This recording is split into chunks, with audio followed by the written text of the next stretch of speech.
We've all been there, right?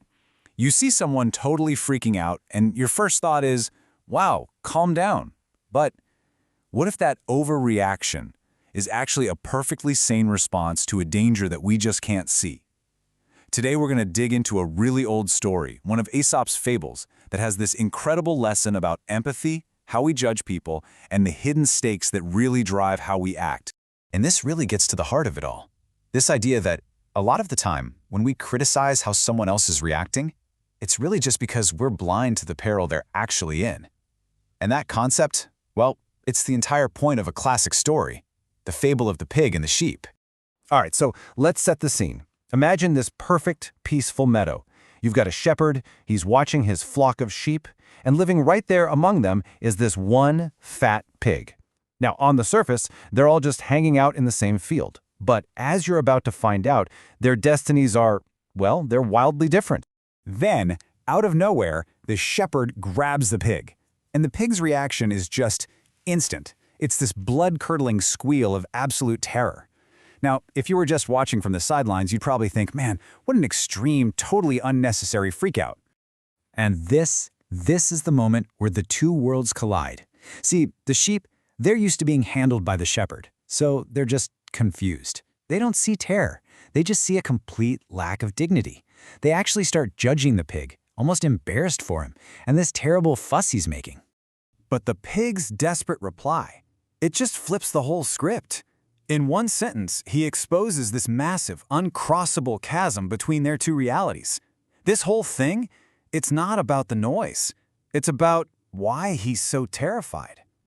That one response just lays the whole lesson bare, doesn't it? It's the huge difference between a minor inconvenience and, well, total annihilation. It shows us that it's super easy to be stoic and calm when the stakes are low. The sheep, they can afford to be cool about it because for them, it's just a haircut. But for the pig, nope, he can't. So let's break this down, because we're talking about two completely different realities here. For the sheep, right, it's about losing their wool.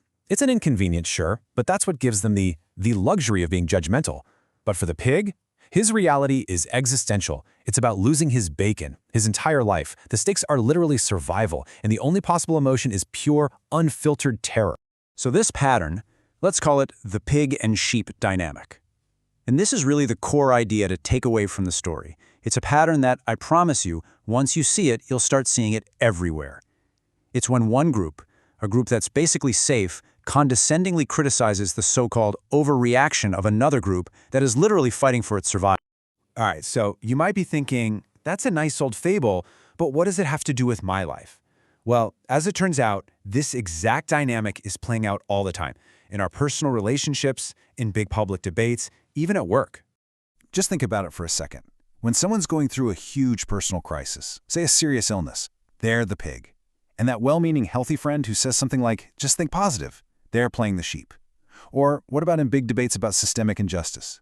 The person from a marginalized community crying out for change is the pig. And the person from a safe background who critiques their angry tone is the sheep. It even happens at work. In a layoff, the people losing their jobs and their income, they're the pigs. And the executives telling everyone to embrace this exciting new chapter, they're the sheep. And whenever we act like the sheep, we fall into some really common empathy traps. We start equating our tiny discomfort with their full-blown catastrophe. We use shame to try and silence their pain, telling them they're being too much. We trick ourselves into believing our calmness is some kind of superior strength, when really it's just a side effect of our own safety. And maybe the biggest one of all, we forget that the shepherd, or, the system, society, whatever you want to call it, it often has very, very different outcomes planned for different people. So the big question is, how do we stop being the sheep? Well, it takes a real, conscious effort. It's about shifting our focus away from judging other people and turning it inward to look at our own perspective, our own biases. It really just comes down to choosing curiosity instead of criticism. And this leads to a pretty challenging question we have to ask ourselves, right? Where in my own life am I playing the sheep? Where am I judging someone's outcry just because I don't get that they're fighting for their survival? When have I mistaken my own safety for some kind of superior wisdom? Okay, so to help us build that deeper empathy, here are a few, let's call them growth mantras. These aren't just nice-sounding phrases. They're active commitments.